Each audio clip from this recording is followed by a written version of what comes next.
नमस्कार प्यारे बच्चों, आप देख रहे हैं मेरे YouTube चैनल मोनीश मैथ। आज की इस वीडियो के अंदर हम करने जा रहे हैं 8वीं कक्षा के चैप्टर 2 का मेगा क्विज। चैप्टर 2 का नाम है लीनियर इक्वेशंस, जिसको हिंदी में बोलते हैं एक चर वाले रैखिक समीकरण। ठीक है, तो प्रत्येक प्रश्न में आपको कुछ समय दिया जाएगा आधे मिनट का। उसके अंदर अंदर आपने मेरे साथ प्रश्न को हल करके देखना है और कमेंट बॉक्स में कमेंट करना है कि आपका आंसर क्या आया है। और आपको बता देना चाहता हूं बेटा, ऐसे क्विज जो होते हैं उनके अंदर ज़्यादा से ज़्यादा पार्टिसिपेट करना चाहिए। आप अपने आंसरों को मेरे से पहले देने की कोशिश करें ताकि आपको क्लियर हो जाए कि आपका दिमाग कितना का काम कर रहा है किसी प्रश्न के लिए। ठीक है, तो पहले प्रश्न से हम शुरू करने जा रहे हैं। पहला प्रश्न है हिंदी में, निम्न में से कौन सी रैखिक समीकरण है। इसके लिए मैंने टाइमर आपके लिए इनेबल कर दिया है। 30 सेकंड का समय है। आपने ए बी सी डी में से कुछ भी एक आंसर देना है। निम्न में से कौन सी रैखिक समीकरण है ये बताना है आपने। तो देखते हैं कितने बच्चे इसका सही आंसर दे पाएंगे। रैखिक समीकरण कौन सी है। टाइम कम होता हुआ जल्दी से अपने आंसर को सबमिट करें। Very good. इसके साथ ही टाइम हो गया फिनिश। और जो आपका आंसर है बेटा वो है डी, ये वाली इसके अंदर रैखिक समीकरण है। ठीक है, अब इसकी एक्सप्लेनेशन मैं आपको बताता हूं कि इसको रैखिक समीकरण इनमें से यही क्यों है, बाकी क्यों नहीं। देखो, पहले के अंदर अगर हम देखते हैं तो यहां पे बराबर का सिंबल नहीं है इसके अंदर, है ना। तो ये तो एक एक्सप्रेशन है, ये समीकरण नहीं है। ठीक है, और दूसरे में अगर हम देखते हैं तो दो साइड तो इसकी हैं, लेकिन बीच में जो निशान है वो बराबर का नहीं है। ठीक है, इसलिए ये भी रैखिक समीकरण नहीं है। तीसरे में देखते हैं, बराबर का निशान भी है, दोनों side left hand side right hand side दोनों हैं, लेकिन तीसरे के अंदर कोई भी एक चर नहीं है। चर वैल्यू होती है जैसे x होता है, y है, p है, m है, तो ऐसी जो वैल्यूज लिखी होती हैं उनको चर वैल्यू बोलते हैं। तो इसके अंदर चर वैल्यू नहीं है। तो जो चौथी है इसके अंदर बराबर भी है, left hand side right hand side भी है, और इसके अंदर एक चर है जो x है। ठीक है, तो फिर ये एक रैखिक समीकरण बन गया। इसके बाद प्रश्न नंबर 2 की बात करते हैं हम। प्रश्न नंबर 2 के लिए समीकरण 7y + 3 बराबर है 19 में चर कौन सा है, ये आपने बताना है। 7 है, y है, 3 है या 9 है। टाइमर इनेबल हो चुका है। जल्दी से अपने आंसर को सबमिट करें कि इनमें से कौन सा चर है।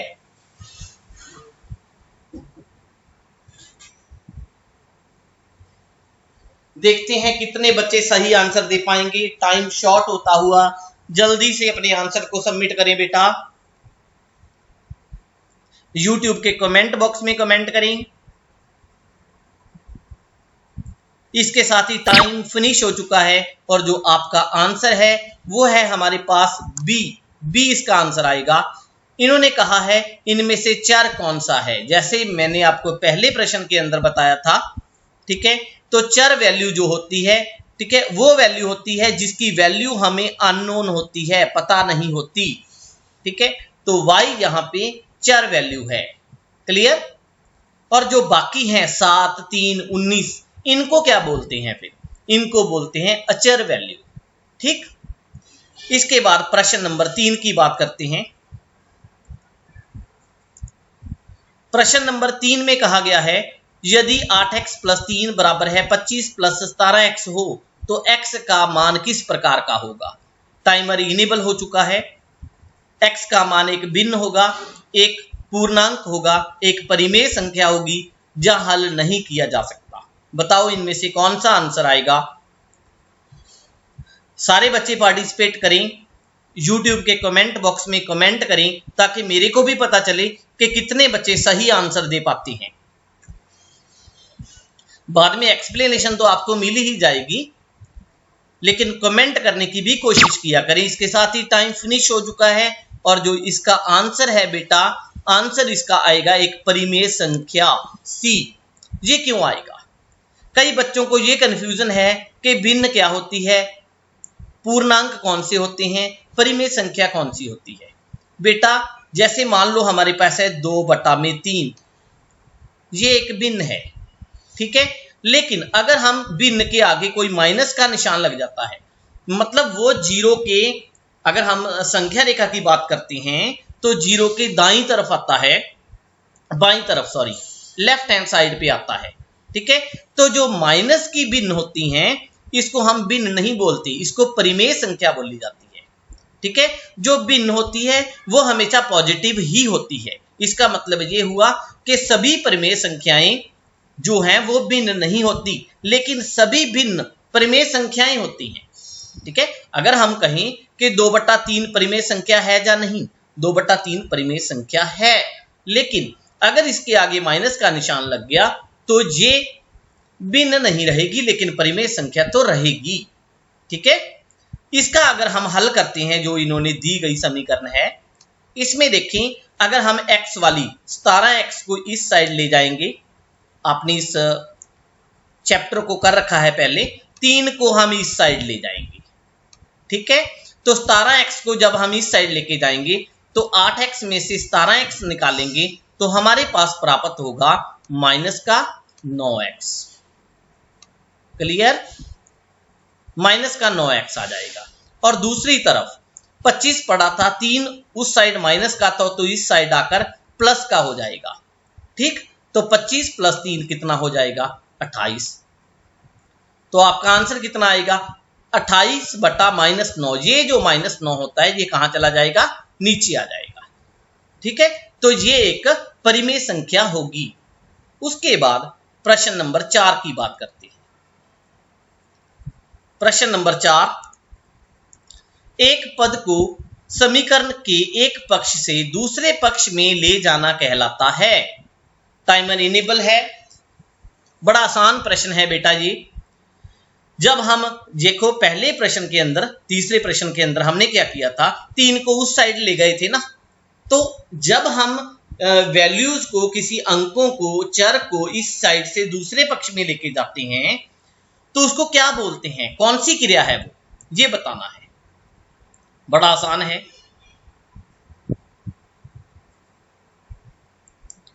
टाइम फिनिश हो चुका है और आज जो आपका आंसर है वो है स्थानापन्न, ठीक है। ये आंसर आएगा, ठीक। जो वितरिकता है, सहचारता है, कर्म विनेयता है, ठीक है, ये चीजें जो होती हैं वे अलग प्रकार की होती है, लेकिन हम उस चर को, उस वैल्यू को दूसरी तरफ लेकर जा रहे हैं, मतलब उसका स्थान चेंज कर रहे हैं, तो इसको बोलते हैं स्थानापन्न।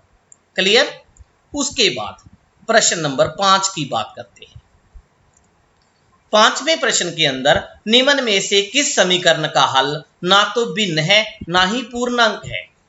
वही पहले जैसा प्रश्न आ गया। मैं हिंट बता देता हूं, इन टाइमर भी इनेबल कर दिया। हिंट ये है कि उसका जो हल होगा वो माइनस की भिन्न होगा, क्योंकि माइनस वाली भिन्न को हम भिन्न नहीं बोलते, परिमेय संख्या बोलते हैं, ठीक है। तो बताओ इसमें किसका आंसर आएगा? नेगेटिव, माइनस की भिन्न। टाइम शॉर्ट होता हुआ ABCD में कुछ भी टाइप करें बेटा, जल्दी करें, टाइप करें।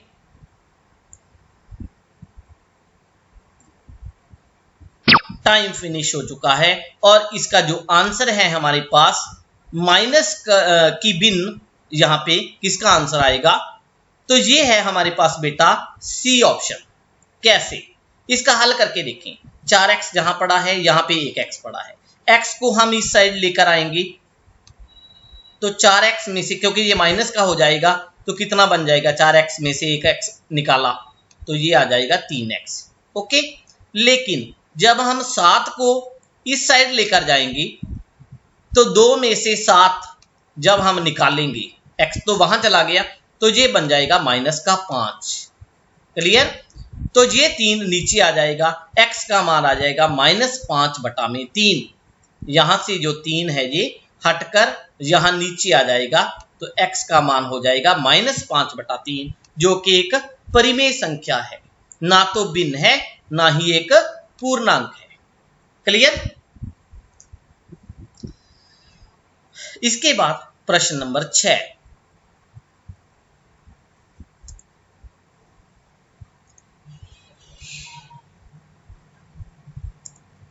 छठा प्रश्न है जो x का वह मान जिसके लिए व्यंजक 3x - 4 2x + 1 दोनों बराबर हो जाएंगे, कौन सा x का मान होगा।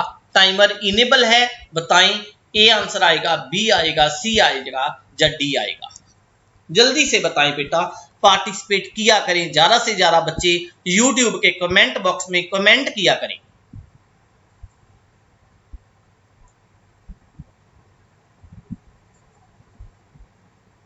टाइम फिनिश होता हुआ, जल्दी करें।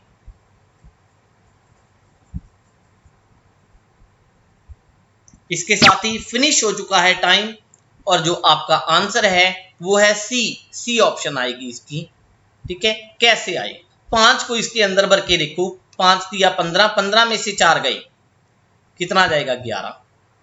इस साइड भी भर के देखो, 5 दूनी 10, 10 + 1 कितना जाएगा 11। तो x का मान अगर हम 5 रखते हैं तो ये जो समीकरण के मतलब अगर इसको हम समीकरण में बदल दें, जहां बराबर का निशान लगा दें, तो दोनों साइड क्या हो जाएगी, बराबर हो जाएगी। क्लियर। अगर हम इसको बराबर का निशान लगाकर इस समीकरण को भी हल कर दें तो भी हमारे पास x का मान 5 आता है। देखो 3x इस साइड था, 2x इस साइड आकर माइनस हो गया, तो हमारे पास बचा सिर्फ x, हो गया ना। उस साइड देखिए हम, एक उसके पास पहले ही प्लस का पड़ा था, 4 इस साइड आके प्लस का हो गया, +4 हो गया। 1 + 4 कितना होता है, 5 होता है, तो x का मान कितना हो जाएगा, 5 हो जाएगा। क्लियर। अगले प्रश्न की बात करते हैं, प्रश्न नंबर 7। यदि a और b धनात्मक पूर्णांक हैं तो समीकरण ax = b का हल सदैव क्या होगा। बड़ा आसान प्रश्न है, टाइमर इनेबल है आपके लिए। इसका जो हल होगा धनात्मक होगा, ऋणात्मक होगा, 1 होगा या 0 होगा, ये बताना है आपको। यूट्यूब के कमेंट बॉक्स में काफी बच्चे कमेंट भी कर रहे हैं, सभी बच्चे कमेंट करें बेटा। काफी बच्चों के आंसर सही भी आ रहे हैं। टाइम शॉर्ट होता हुआ, और इसके साथ ही टाइम हो गया फिनिश। तो आपका जो आंसर आएगा वो आएगा धनात्मक, ए ऑप्शन आएगी इसकी। क्यों, ए भी यहां पे पॉजिटिव है, बी भी पॉजिटिव है। अगर हम इसका हल करते हैं तो b/a आता है, तो वो भी पॉजिटिव होगा ना बेटा। ठीक है, तो धनात्मक इसका आंसर आएगा। इसके बाद प्रश्न नंबर 8। 8वें प्रश्न में इन्होंने कहा है, एक चर वाले रैखिक समीकरण में होता है कितने हल होते हैं, ये बताना है आपने। नहीं सॉरी, चर के बारे में पूछा गया है। टाइमर इनेबल है, चारों ऑप्शन पढ़ो। एक चर वाले रैखिक समीकरण में से कौन सी ऑप्शन सबसे ज्यादा सूट करती है, यहां पे आपने बताना है। बड़ा आसान प्रश्न है ये भी। आपको सिर्फ ये पता होना चाहिए कि एक चर वाला रैखिक समीकरण क्या होता है। टाइम फिनिश हो चुका है। इसका जो आंसर आएगा बेटा वो आएगा सी ऑप्शन। एक चर वाला रैखिक समीकरण ऐसा समीकरण होता है जिसमें चर भी एक होता है। रैखिक समीकरण का मतलब होता है उसकी घात भी एक होती है। क्लियर। उसके अंदर मान लो x, y, m, p कुछ भी चर है, चर भी एक ही होगा। ये नहीं होगा कि x और y दोनों आ गए। दूसरी बात, उनकी जो घात होगी ज्यादा से ज्यादा वो भी एक होगी। ठीक है, ऐसे कभी नहीं हो सकता कि x की पावर 2 + 1 बराबर में 5। इसमें देखो चर तो एक है लेकिन इसकी जो घात है वो एक नहीं है, वो 2 है। तो ये एक चर वाला रैखिक समीकरण नहीं है। क्लियर। इसके बाद प्रश्न नंबर 9 की बात करते हैं। निम्न में से कौन सा रैखिक व्यंजक है, ये बताना है आपने। बड़ा आसान है, टाइमर इनेबल कर दिया मैंने। जल्दी से कमेंट करें।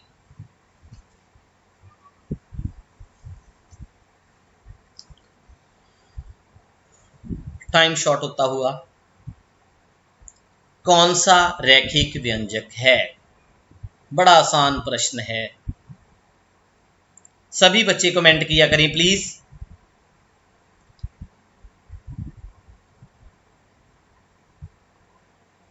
टाइम फिनिश हो चुका है और जो इसका आंसर है वो है डी।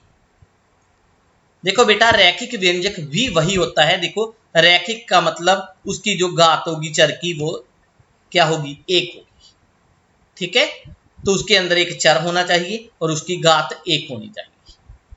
ठीक है, कई बच्चों को शायद ये समझ नहीं लग रहा होगा कि यहाँ पे एक घात कैसे आ गई। बेटा, जब किसी जेड पे, किसी एक्स पे, किसी वाई पे कोई भी घात नहीं लगती, घात का मतलब यहाँ पे जैसे 2 लगा दिया, 3 लगा दिया, 4 लगा दिया, जब हाँ यहाँ पे हम कोई भी घात नहीं लगाते तो उसका मतलब ऑटोमेटिक 1 होता है। ठीक, इसके बाद प्रश्न नंबर 10, एक चर वाले रैखिक समीकरण का होता है जा होते हैं, कितने हल होते हैं आपने ये बताना है इसका। तो टाइमर इनेबल है, देखते हैं कितने बच्चे सही आंसर दे पाएंगे।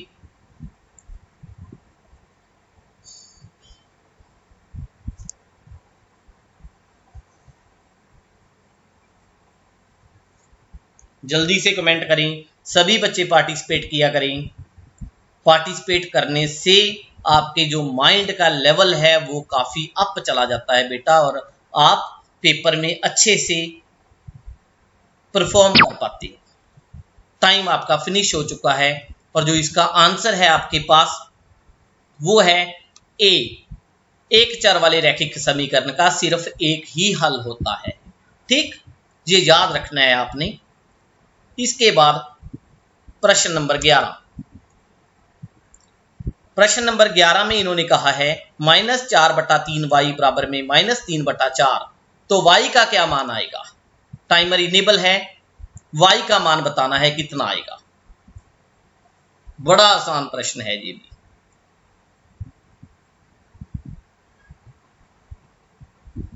y का मान कितना आएगा?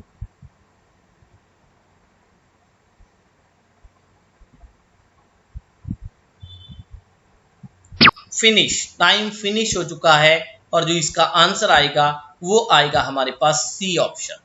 ये क्यों आया सी ऑप्शन? देखो, माइनस तो दोनों तरफ से कैंसिल हो जाएगी। ठीक, अब ये जो 3 है ये ऊपर चला गया, 4 नीचे आ गया, तो जब 3 ऊपर जाएगा तो 3 का स्क्वायर हो गया, 4 नीचे आएगा तो 4 का स्क्वायर हो गया, तो 3/4 का स्क्वायर यहाँ पे हमारा आंसर आ जाएगा। क्लियर? उसके बाद प्रश्न नंबर 12, 2 अंकों वाली एक संख्या के दहाई के स्थान का अंक इकाई के स्थान से 3 अधिक है। मान लीजिए इकाई के स्थान पर b है, तो बोलो वो संख्या कौन सी होगी? बड़ा इंपॉर्टेंट क्वेश्चन है पेपर के लिए। टाइमर इनेबल कर दिया मैंने, सोचो क्या आंसर आना चाहिए इसका। थोड़ा सा डिफिकल्ट लगेगा बच्चों को ये, लेकिन ऐसे प्रश्न भी पेपर में आते हैं, इनकी तैयारी आपकी होनी चाहिए।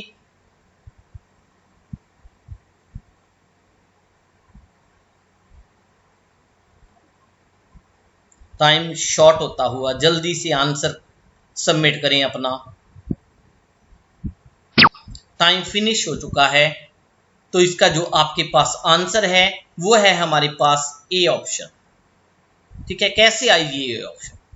देखो बेटा, इकाई का अंक b है, इकाई का अंक क्या है? b है, तो दहाई का अंक इन्होंने कहा है 3 ज्यादा है। ठीक है, 3 ज्यादा है ना, तो अगर 3 ज्यादा है तो कितना होगा? b + 3 होगा। ठीक, ये इकाई का अंक है, ये दहाई का अंक है। ठीक है, अब जब हमने संख्या बनानी होती है तो हम क्या करते हैं? जो इकाई वाला अंक है उसको 1 से गुना करते हैं, जो दहाई वाला अंक है ये दहाई वाला है सारा, इसको 10 से गुना करते हैं, फिर जोड़ देते हैं दोनों। देखो दोबारा फिर बताता हूं, जब हमने 2 अंकों की संख्या बनानी होती है तो हम इकाई वाले अंक को 1 से गुना करते हैं, दहाई वाले अंक को 10 से गुना करते हैं, फिर उन दोनों को जोड़ देते हैं तो हमारे पास संख्या बन जाती है। ठीक, इकाई का अंक जहां पे b कह रखा है, दहाई का 3 जा रहा है तो b+3 हो गया।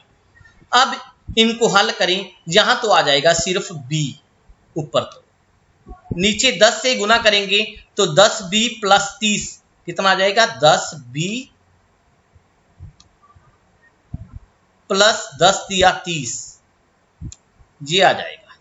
अगर हम इन दोनों को जोड़ते हैं, इसको और इसको जोड़ते हैं तो देखो 10b + 1b 11b + 30, ये हमारा आंसर आ जाएगा। क्लियर। इसके बाद प्रश्न नंबर 13वें प्रश्न में अर्पिता की वर्तमान आयु शिल्पा की आयु की तिगुनी है। यदि 3 वर्ष पहले शिल्पा x वर्ष की थी तो अर्पिता की वर्तमान आयु बताएं। बड़ा इंपॉर्टेंट क्वेश्चन है, टाइमर इनेबल है, बताएं कितना आएगा। देखने में कंफ्यूजन लगती है, थोड़ा सा भी आप इसको हल करके देखें तो हो जाएगा बेटा।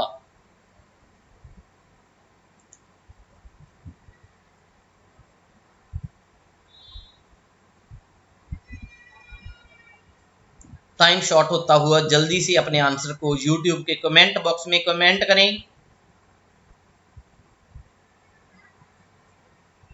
टाइम फिनिश हो चुका है और जो आपका आंसर है इसका, वो आंसर है हमारे पास डी ऑप्शन।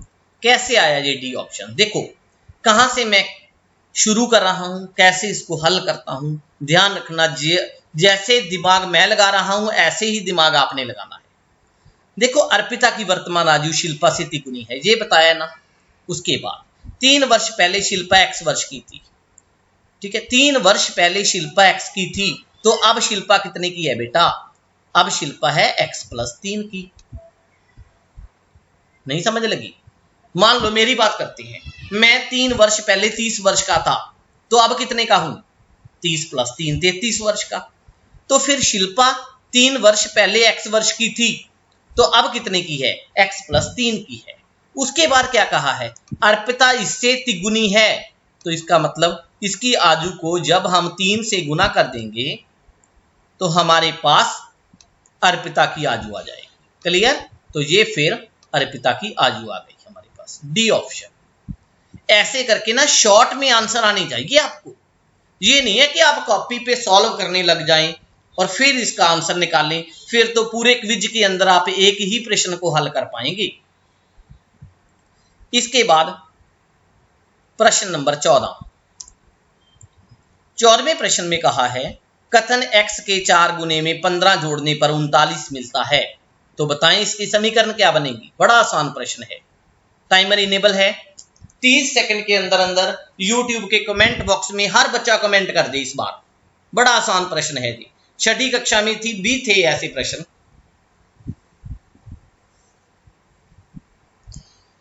जल्दी करें, कमेंट करें।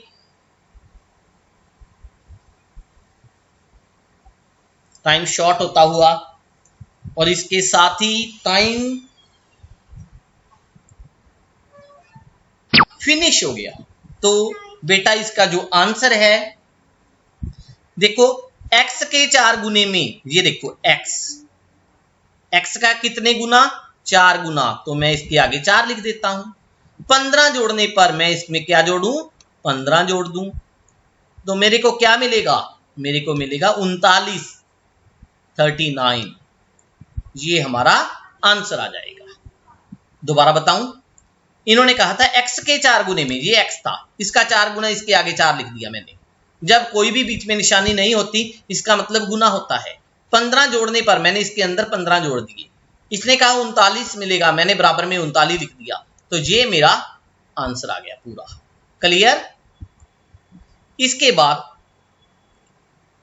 अगला प्रश्न है मेरे पास, क्वेश्चन नंबर 15। बड़ा इंटरेस्टिंग प्रश्न है जी आपके लिए। इन्होंने कहा है कि ये देखिए, ये एक वर्ग बना लें। वर्ग और स्टार की वैल्यू 8 है, 2 वर्ग और 1 स्टार की वैल्यू हमारे पास 10 है, तो तीसरे एक वर्ग और 4 स्टार की वैल्यू बताइए कितनी होगी। वर्ग नहीं है तो ये डायमंड समझ लें इसको, क्योंकि थोड़ा सा ये 90 डिग्री एंगल पे नहीं है। टाइमर इनेबल है, जल्दी से बताएं कि लास्ट वाले 3 का आंसर कितना आएगा। देखते हैं कितना आंसर आएगा।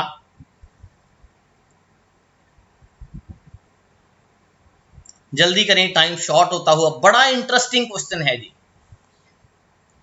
देखते हैं, सॉल्व करके देखेंगे कितना आंसर आएगा। इसके साथ ही टाइम फिनिश हो गया है, तो चलो इसको हल करते हैं, कितना आंसर आएगा। देखो बेटा, इन दोनों का जो मान है, वैल्यू है, वो 8 है ना, 8 है ना। अगर फिर इस दोनों की जगह पे मैं 8 रख दूं, कितना है इन दोनों की वैल्यू? 8। तीनों की वैल्यू थी 10, तो इसका मतलब एक जो डायमंड है इसकी वैल्यू कितनी आ गई? 2 आ गई ना, 2। अगर एक डायमंड की वैल्यू मेरे को 2 मिल गई, तो इन दोनों का जोड़ कितना है? 8 है। तो फिर इसका मतलब एक स्टार की वैल्यू कितनी है? 6 है। अगर एक स्टार की वैल्यू 6 है, तो जहां पुट कर दो 6 6 6 6, और इसकी वैल्यू कितनी थी? 2। 6 चौका 24 प्लस 2, तो आंसर कितना आ जाएगा? 26 इसका आंसर आएगा। क्लियर हुई बात? उसके बाद अगला प्रश्न, अगले प्रश्न में इन्होंने पूछा है x के किस मान के लिए परिमाप 186 हो जाएगा इस आयत का। बड़ा आसान प्रश्न है, टाइमर इनेबल है। देखते हैं कितने बच्चे इसका आंसर दे पाते हैं।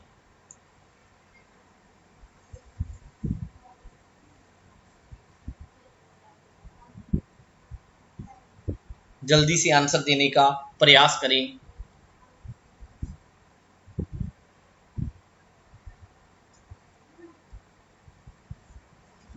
टाइम फिनिश होता हुआ।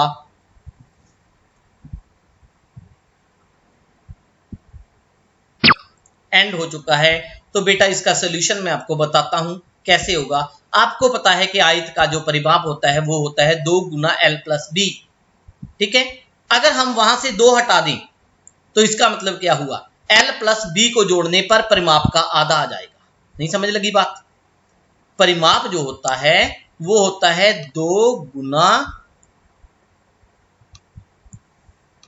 l plus B.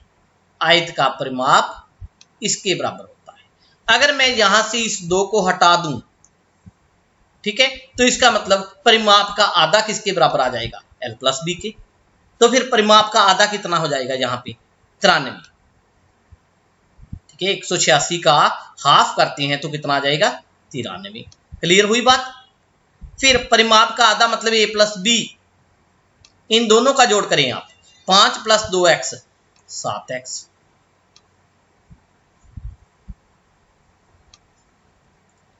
Plus 66 plus 6 72। ठीक, अब ये जो 72 है 72 है, इस साइड जाकर माइनस हो गया। माइनस हो जाएगा तो 7x की वैल्यू कितनी हो जाएगी? 93 में से 72 निकाली 21। ठीक, तो x का मान कितना आ जाएगा बेटा? 21/7। तो x का मान आ जाएगा 3। तो ये हमारा आंसर आ गया। समझ लगी बात? शॉर्टकट तरीके से सॉल्व करने होते हैं ऐसे प्रश्न। ये नहीं है कि जैसे हम कॉपी पे सिंपल सॉल्व करते हैं, ऐसे तो बहुत समय लग जाएगा फिर। उसके बाद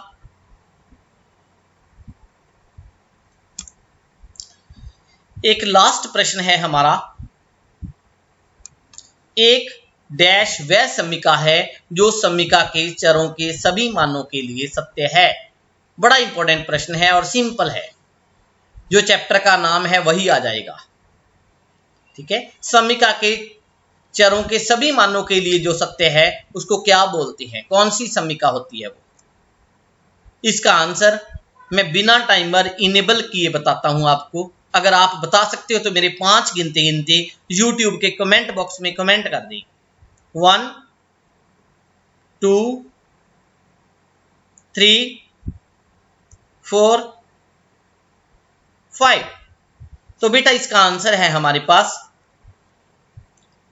समीकरण। एक समीकरण वह समीका है जो समीका के चरों के सभी मानों के लिए सत्य है। समझ चली? इसको बोलते हैं समीकरण। ठीक है, तो इसके साथ ही हमारा जो क्विज है वो समाप्त हो चुका है। और सभी बच्चों से अनुरोध है कि मेरे इस चैनल को सब्सक्राइब जरूर कर लें, क्योंकि जब आप सब्सक्राइब कर लोगे तो जो भी मैं वीडियो इस पर अपलोड करूंगा तो आपको साथ ही साथ आपके मोबाइल के ऊपर एक नोटिफिकेशन आ जाएगी कि मुनीश मैथ की वीडियो आ चुकी है। ठीक है, तो इसके लिए इसको सब्सक्राइब जरूर करें। Thank you. अगर आपको अच्छी लगी वीडियो तो अपने फ्रेंड्स के साथ, अपने मित्रों के साथ जरूर शेयर करें। Thank you.